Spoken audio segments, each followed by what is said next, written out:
মানি আতাকাফা ফি রমাদান কানা হাজ্জাতাইনি ওয়া উমরাতাইনি।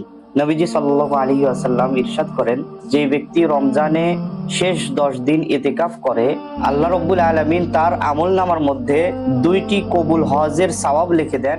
রমজান মাসের শেষ 10 দিন দুনিয়াবি কাজকর্ম থেকে বিরত থেকে মসজিদে অবস্থান করা, এটাকে ইতিকাফ বলা হয়। নবীজি সাল্লাল্লাহু আলাইহি ওয়াসাল্লাম ইরশাদ করেছেন, মানি আতাকাফা ঈমানাও ওয়া ইহতিসাবান গুফিরা লাহু মা তাকদ্দামা মিন যামবি।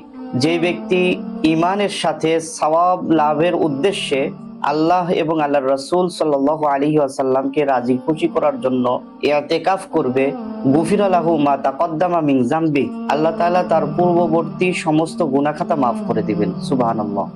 নবীজি সাল্লাল্লাহু আলাইহি ওয়াসাল্লাম আরো ইরশাদ করেন, মানি আতাকাফা ফি রমাদান কানা হাজ্জাতাইনি ওয়া উমরাতাইনি।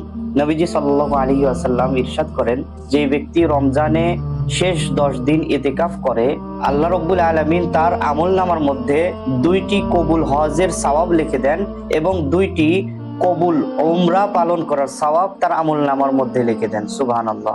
লক্ষ লক্ষ টাকা খরচ করে আমরা হজ আদায় করে থাকি, আমরা উমরা পালন করে থাকি, তারপরেও আমরা গ্যারান্টি দিতে পারি না যে আমার হজ কবুল হয়েছে কিনা, আমার উমরা কবুল হয়েছে কিনা।